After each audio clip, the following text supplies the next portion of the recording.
जिसको तुम आम हिंदू बोलते हो, उसका अपने धर्म की केंद्रीय किताबों से कोई संबंध ही नहीं रह गया है। और यही इस समय धर्म के लिए सबसे बड़ा खतरा है। सनातन धर्म या हिंदू धर्म को किसी दूसरे धर्म से बाद में होगा खतरा। पहला खतरा उससे हिंदुओं से ही है, क्योंकि जिसको आप हिंदू बोलते हो वो नाम का हिंदू है। उससे पूछो तू कैसे है हिंदू, तो उसके पास बस एक बात होगी बोलने के लिए, मेरे माँ बाप हिंदू हैं तो मैं भी हिंदू हूँ। बोलो हिंदू होने का मतलब क्या है, तो बोलेगा होली दिवाली मना लेना, राखी बांध लेना, ये हिंदू होने का मतलब है। धर्म है, धर्म के पीछे दर्शन होता है, कोई बात होती है, कोई जीवन दृष्टि होती है। वो क्या है तेरी, जिसको तू हिंदू धर्म बोलता है, उसकी दृष्टि क्या है, दर्शन क्या है, तो वो नहीं बता पाएगा, उसे पता ही नहीं। अभी कहा सनातन धर्म, फिर कहा हिंदू धर्म, उसी को वैदिक धर्म भी बोलते हो। ये कौन सा वैदिक धर्म है जिसका पालन करने वालों के घरों में वेद पाए ही नहीं जाते। चलो पूरे वेद तुम नहीं पढ़ पाते या आवश्यक नहीं समझते, कोई बात नहीं, पर वेदों का जो उच्चतम दर्शन है वो जिन अत्यंत लघु और संक्षिप्त किताबों में मिलता है, उनको तो अपने घर ले आओ, उनको तो पढ़ लो। उनको पढ़े बिना, उनको जाने बिना तुम किस अधिकार से अपने आप को हिंदू बोलते हो? या बस ऐसे ही मैं हिंदू हूं, फिर तो कोई भी हिंदू है, कोई भी हो सकता है फिर हिंदू, लेकिन फिर उस शब्द का कोई अर्थ नहीं रह जाएगा, बहुत खोखला हो जाएगा।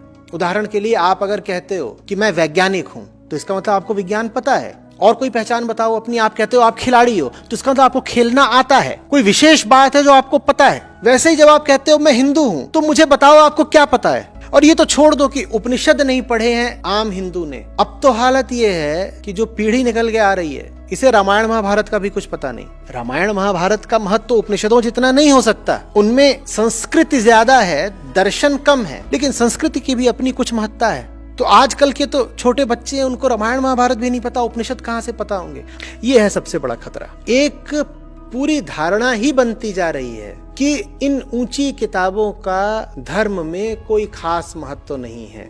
एक कल्ट ही निकल के आ रहा है जो कह रहा है कि पढ़ने की जरूरत क्या है। आम सनातनियों का इन कल्ट्स में यकीन बढ़ता ही जा रहा है। कोई इस बाबा का अनुयायी है, कोई फलाने गुरुदेव का भक्त है, और ये जितने बाबे हैं और गुरुदेव हैं, इन सब में एक साझी बात है। इनमें से अधिकांश कह रहे हैं किताबें मत पढ़ना, हमारी सुनो बच्चा, हम तुम्हें बताएंगे, जो हम पिलाएं पीते रहो, जो हम चखाएं चखते रहो, किताबें मत पढ़ना। इतना डर क्यों है किताबों से? कहीं ऐसा तो नहीं कि तुम झूठे हो इसीलिए तुम्हें डर है कि लोग कहीं सच्ची किताबें न पढ़ लें।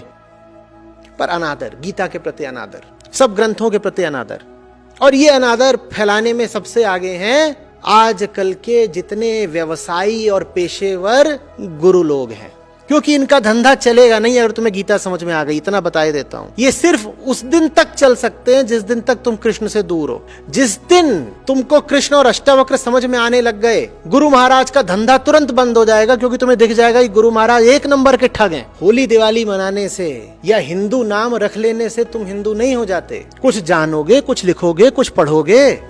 बाबा जी है ना, बाबा जी चरणामृत पिलाएंगे, Gurudev will tell, Gurudev himself will tell, Your Gurudev is a bloody rascal, a scoundrel. What will he tell?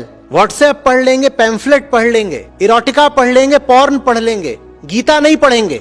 घर घर में संतों की वाणी होनी चाहिए, कबीर साखी ग्रंथ होना चाहिए, उपनिषद संग्रह होने चाहिए, श्रीमद् भगवद गीता होनी चाहिए, अष्टावक्र गीता होनी चाहिए। तुमसे कोई नहीं कह रहा है कि तुम अंधा अनुकरण करो इन ग्रंथों का, पर कम से कम पढ़ो तो सही, वरना समझाओ कि पढ़ने में तुम्हें क्या आपत्ति है। नहीं पढ़ेंगे ही नहीं।